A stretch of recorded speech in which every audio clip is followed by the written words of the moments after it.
কোর্টে দাঁড়িয়ে মিটিয়ে এবার সে অপরাধীদের চিহ্নিত করে ওদের উচিত শিক্ষা দিয়ে দিল। হ্যাঁ, বন্ধুরা এমনটা হতে চলেছে আজকের পর্বে। বিস্তারিত জানতে ভিডিওটিতে লাইক দিয়ে চ্যানেলটিকে সাবস্ক্রাইব করে পুরো ভিডিওটি তোমরা দেখতে থাকো। গল্পের শুরুতে আমরা দেখতে পারবো ও কুর্চি চলে আসে কোর্টে। আর কোর্টে এসে কমলিনীকে ফোন করে বলতে লাগলো, "বৌদি ভাই তোমরা কোথায়? তোমরা কেন এখনো পর্যন্ত আসোনি?" তখনই কমলিনী বলতে লাগলো, "এই তো আমরা রাস্তায় আছি, চলে আসবো।" কমলিনী তখন বলতে লাগলো, "আজকের দিনটা অন্ততপক্ষে তোমাদের একটু আগে আসা উচিত ছিল।" কমলিনী তখন বলতে লাগলো, "কি করব দিদিভাই? পুলিশ মিট্টিকে আনতে গিয়েছিল। কিন্তু তারপর আমরা ওদেরকে কোনরকম ম্যানেজ করে সেই মিঠিকে নিয়ে চলে এসেছে কিষাণু। আর আমরাও বাড়ি থেকে বেরিয়েছি। তাই একটু লেট হয়ে গেছি।" তখন বলতে লাগলো, "বুবলাই? বুবলাই কোথায়?" কমলিনী তখন বলে উঠে, "বুবলাইও আমাদের সাথে আসছিল।" হঠাৎ করে বর্ষা এই কথা বলতে নতুন তখন বলতে লাগলো, "শুনো, এখন এসব কথা কোনো বলার দরকার নেই। কারণ সব কথা না ওখানে গিয়ে বলব। মোবাইলের তুমি কতটুকু কথা বা বুঝিয়ে বলতে পারবে?" তখনই কুর্চি বলতে লাগলো, "কি হয়েছে? কি হয়েছে বৌদি বর্ষার?" তখন এই কথা বলতে কমলিনী বলতে লাগলো, "দিদিভাই আমি আসলে তোমাকে সবটা বুঝিয়ে বলব।" এই বলে ফোনটা কেটে দেয়। আর তখন সেই মুহূর্তে কোর্ট চত্বরে চলে আসে কমলিনীর কাকাবাবু, মামা, দাদা সবাই চলে আসে। আর ওরা কুর্চিকে বলতে লাগলো, "কুর্চি কি ব্যাপার? এখনো বুড়িরা আসেনি?" কুর্চি তখন বলতে লাগলো, "কি করব কাকাবাবু? এখনো তো আসেনি। আমি একটু আগে ফোন করেছিলাম। বলছে ওরা রাস্তায় আছে। কি হয়েছে কিছুই তো বুঝতে পারছি না।" এদিকে বুবলাইও নাকি ওদের সাথে আসছিল। হঠাৎ করে বর্ষার নাকি কি হয়েছে বুবলাই আর কিছুই আমাকে বলল না। এ কথা বলতে কাকাবাবু তখন বলতে লাগলো, "শুনো কুর্চি, আমাদের বুড়ি কেমন মেয়ে আমরা সেটা বেশ ভালো করে জানি। ও সবসময় দয়ার শরী ও না সবকিছুতে গলে যায়। সেজন্য ওর কপালে কষ্টটা বেশি। কিন্তু তোমাকে একটা কথা বলি, তুমি কিন্তু এ ব্যাপারে একদম নরম হবে না। আমি বুঝতে পারছি বর্ষা মেয়েটা কতটা ধুরন্ধর। ও যদি ধুরন্ধর না হয় তাহলে ও কেন আবার এখানে আসবে?" কমলিনী তখন বলতে লাগলো, এ কথা শুনে কুর্চি তখনই বলতে লাগলো, "কাকাবাবু ও নাকি মিঠির কথাটা শুনে এখানে এসেছে। ও নাকি পুরোটাই চেঞ্জ হয়ে গেছে।" কাকাবাবু তখন বলতে লাগলো, "এসব মানুষ না এত তাড়াতাড়ি চেঞ্জ হয় না। সেটা আমি বেশ ভালো করে জানি। কারণ কোন লোক কেমন সেটা আমি অনেক আগে বুঝতে পারি। অনেক মানুষ চড়িয়ে তো আমি এতদূর এসেছি তাই মানুষগুলা কিরকম হতে পারে সেটা আমি বেশ ভালো করে বুঝতে পারি।" কমলিনী দাদা তখন বলতে লাগলো, "আমাদের বুড়ি সবসময় সবাইকে না একটু ভালো চোখে দেখে। কে কেমন সেটা বুঝতে পারে না। কিন্তু কুচি তোমার উপর আমার অনেকটা আশা।" কুচি তখন বলতে লাগলো, "ঠিক আছে, ঠিক আছে। আপনি একদম চিন্তা করবেন না। আমি বলছি তো আমি এসব কিছুর পাত্তাই দিই না। তবে আমাকে বলার চেষ্টা করেছিল কিন্তু নতুনদা নিষেধ করেছে। নতুনদা বলেছে, 'যা বলার এখানে এসে বলতে।' সেইজন্য বলেনি। তবে কি হয়েছে সেটা আসলে বুঝতে পারবো।" এইদিকে তখন কিষাণু মিঠিকে নিয়ে চলে আসে। আর অন্যদিকে দেখা যায় কমলিনীরাও তখন সেখানে চলে আসে। মিঠিকে দেখে কমলিনীর কাকাবাবু তখন বলতে লাগলো, "এই মিঠি এদিকে আয় তো।" মিঠি তখন কাছে আসলে বলতে লাগলো, "চকলেট খাবে?" তখনই মিঠি হঠাৎ করে বলে উঠে, "আমি কি এখন চকলেট খেয়ে যাবো? আমার যে পরিস্থিতি হয়েছে সে পরিস্থিতিতে এখন চকলেট খাওয়া উচিত?" এই কথাটা বলতে কাকাবাবু তখন বলতে লাগলো, "তুই কি বলছিস মিঠি? কেন এভাবে কথাগুলি বলছিস? আরে তুই তো সবসময় আমার সাথে বায়না করতি চকলেটের জন্য। আজকে আমি বলেছি তাতে কি দোষ হয়ে গেছে?"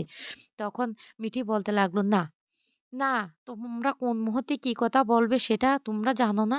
বাবিন তখন বলতে লাগলো, "ঠিক আছে মিঠি, তোর যদি খেতে না চায় তুই খাবি না। আর ছোট দাদু তোমাকে একটা কথা বলি, তুমি না এখন ওকে চকোলেটের কথাটা কেন বলতে গেলে?" তখন মিঠি বলতে লাগলো, "শুনো তোমরা সবাই আমার সাথে এমনভাবে কথা বলছো কেন? আমি তো সেটাই বুঝতে পারছি না।" তখন মিঠিল সেখানে চলে আসে। মিঠিলকে দেখে তখন কচি বলতে লাগলো, "কিরে মিঠিল, তুই একা এসেছিস নাকি? তুই ওদের সাথে আসিসনি?" মিঠিল তখন বলতে লাগলো, "না, আমি একাই এসেছি।" তখন মিঠিল আরো বলতে লাগলো, "আমি মিঠির সাথে দেখা করতে এসেছি। আমি না এখনই চলে যাবো। আমার একটা দরকারি কাজ আছে।" মিঠি তখন বলতে লাগলো, "কেন মিঠিলদি? কোর্টে দাঁড়িয়ে কি আমার কথাগুলি শুনতে তোমার ভালো লাগবে না? না সেটা তুমি মানতে পারবে না সেইজন্য চলে যাচ্ছ?" মিঠিল তখন বলতে লাগলো, "মিঠি তুই এইভাবে কথা বলছিস কেন? আমার যদি ভালো না লাগে তাহলে কি আমি এখানে আসতাম? আর আমি জানি তুই কোনো অন্যায় করিসনি। আর এই ঘটনার সাথে তোর কোনো হাত নেই। তাহলে তুই কেন এসব ধরনের কথা বলছিস?" এইদিকে কিষানও মিঠিকে বলতে লাগলো, "মিঠি তুমি ভয় পেও না। আমি কিন্তু তোমার উপর পুরোটা ভরসা করে আছি। আমি তোমাকে এরকম দেখতে চাই না।" মিঠি তখন বলতে লাগলো, "আমি কি করব সেটাই বুঝতে পারছি না। আমার না মনে হচ্ছে আমি হাত পা গুলি কেমন ঠান্ডা হয়ে যাচ্ছে।" কিষানও তখন বলতে লাগলো, "কি হয়েছে? কি হয়েছে তোমার মিঠি?" মিঠি তখন বলতে লাগলো, "জানি না। কোর্টে তো সবাই আমাকে নিয়ে প্রশ্ন করবে। সবকিছু তো আমাকেই ফেস করতে হবে। তাই আমার না বড্ড ভয় করছে।" অন্যদিকে মনটা শুকনো দেখে করছি। তখন বলতে লাগলো, "মিট্টিল তোর কি হয়েছে রে? তোর মনটা এতটা কেন খারাপ? মুখটা কেমন শুকনো হয়ে আছে?" মিটিল তখন বলতে লাগলো, "না কিচ্ছু হয়নি।" তখনই নতুন বলতে লাগলো, "আরে এবার না বাড়ি ফিরে মিটিল আর বাবিনের একটা ব্যবস্থা করতে হবে।" কাকাবাবু তখন বলতে লাগলো, "ভালোই হবে বুড়ি। অনেকদিন বাড়িতে কোনো অনুষ্ঠান হয় না। এবার ওদের বিয়ে দিয়ে আমরা সবাই হৈ হুল্লোড় করব।" তখনই মিটিল বলতে লাগলো, না ছোট দাদু সেই আশা আর পূর্ণ হবে না। আমার আর বাবিনের না বিয়েটা হবে না।" কমলিনী তখন বলতে লাগলো, "কি বলছিস? কি বলছিস?" তখন মিটিল বলতে লাগলো, "হ্যাঁ, যেটা সত্যি সেটাই তো বলছি। আমার আর বাবিনের বিয়েটা হবে না। তবে বাবিনের বিয়েটা হবে। সেটা অন্য মেয়ের সাথে।" তখনই একথা শুনে কমলিনী তখন বলতে লাগলো, "এই মিটিল, তুই এটা কি ধরনের কথা বলছিস? তুই আর আমাদের বাড়িতে আসবি না?" মিটিল তখন বলতে লাগলো, "হ্যাঁ, আমি তোমাদের বাড়িতে আসবো। কিন্তু তুমি আমার অনুপ্রেরণা। তোমাকে দেখে কিন্তু আমি পথ চলা শিখেছি। তাই কি তোমাদের বাড়িতে না এসে থাকতে পারবো? আসবো। কিন্তু আমি তোমাদের বাড়ির বউ হয়ে আর আসতে পারবো না। আর বাবিল তোমার সত্যিটা সবাইকে জানিয়ে দেওয়া দরকার। তুমি এখনো সত্যিটা জানাওনি। আম আমি অর্থাৎ আমরা সিদ্ধান্ত নিয়েছি আমরা একে অপরের সাথে আর থাকতে চাই না। তাই এ নিয়ে আর আমাদেরকে কোনো কথা যেন বলতে না হয়। তুমি এবার তোমার সত্যিটা সবাইকে জানিয়ে দিও। আর কিষাণু তোমাকে একটা কথা বলি, তুমি না সত্যি আমার চোখে একজন অসাধারণ মানুষ। তোমাকে দেখে কিন্তু আমার কিন্তু খুব ভালো লাগে। তুমি যে এভাবে মিটির পাশে দাঁড়িয়েছো সত্যি সেটা বলার নয়। আর মিটি তোকেও একটা কথা বলি, কিষাণুর মতো একজন সাপোর্টার তুই পেয়েছিস তাই তোকে না আর ভয় পেলে চলবে না। হ্যাঁ, শুনেছি ওই ছেলেগুলো নাকি অত্যন্ত সম্ভ্রান্ত পরিবারের ছেলে। কিন্তু কিষাণও যদি তোর পাশে থাকে তাহলে তোর কোনো সমস্যা নেই এবং কি কোনো ভয় নেই। তুই নির্দ্বিধায় এই যে তোর সামনে দুর্ঘটনাটা ঘটেছে সেটা ফেস করতে পারবি। বুঝতে পারছিস? কিষাণও তখন বলতে লাগলো, "তো মিটিল তুমি আমাকে এতটাই চিনলে?" মিটিল তখন বলতে লাগলো, "হ্যাঁ, তবে আমার চেনা না মাঝে, মাঝে অনেক সময় ভুল হয়ে যায়। আমার এরকম চেনা আরো অনেক মানুষ ছিল। কিন্তু হঠাৎ করে মানুষগুলো যে পাল্টে গেছে সেটা না আমি মেনে নিতে পারছি না।" কমলিনী তখন খুব কষ্ট পেতে থাকে আর বলতে লাগলো, "বাবিন কি হয়েছে আমাকে সবটা বলতো?" নতুন তখন বলতে লাগলো, "শোনো কমলিনী এখন এসব প্রশ্ন করো না। আগে কাজটা মিটে যেতে দাও তারপর আমরা এটা নিয়ে আলোচনা করব।" এরপরে কুর্চি অয়নদীপকে ফোন করে আর বলতে লাগলো, "তুমি কোথায়? তুমি কখন আসবে?" অয়নদীপ তখন বলতে লাগলো, "এই তো আমি চলে এসেছি। আমি কাগজপত্রগুলি গুছিয়ে আনতে একটু সময় হয়েছে তো।" অন্যদিকে দেখা যায় কোর্টে কার্যক্রম শুরু হয়ে গেছে। আর ওই অপরাধীদের সবাইকে কোর্টে নিয়ে আসা হয়েছে। মিটি তখন বলতে লাগলো, আমার মনে হচ্ছে কোনো ক্যানেলের মধ্যে আমি ঢুকে যাচ্ছি। বিশ্বাস করো আমি নিজেকে মনে হচ্ছে একটু, একটু করে ওই ক্যানেলের মধ্যে ঢুকে যাচ্ছি। কি করব আমি বুঝতে পারছি না। তখন কিষানও হাত ধরে বলতে লাগলো, "শোনো আমি তোমার সাথে আছি।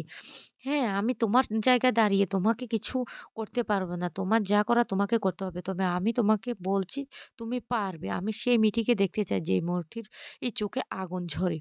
তারপরে মিঠিকে কোর্টে তোলা হয়। এরপরে ওই ছেলেগুলিকে বলতে লাগলো ওদের মধ্যে থেকে শনাক্ত করার জন্য। মিঠি তখন ওদের সামনে যায় আর ভয় পেতে থাকে। আর তখন মিঠির মনে পড়ে যায় কিষাণও সে কথাগুলি একে, একে সবাইকে দেখে হঠাৎ করে মিঠি একজনকে চিনতে পেরে যায়।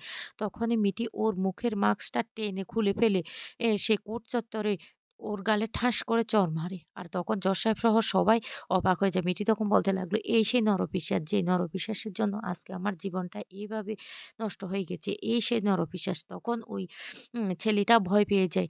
আর মিঠি তখন বলতে লাগলো, "মাননীয় ধর্মাবতার আমি না ওর চরম থেকে চরমতর শাস্তি চাই। ওর ফাঁসি যেন হয়। আমি এইটুকু শুধু চাই। এইভাবে আমাদের মতো নিরীহ মেয়েদের ওরা এতটা অত্যাচার করে সেটা সেটা না আর যাতে কোনো মেয়ের সাথে না হয়।" তো বন্ধুরা কেমন লাগলো আজকের পর্বটি?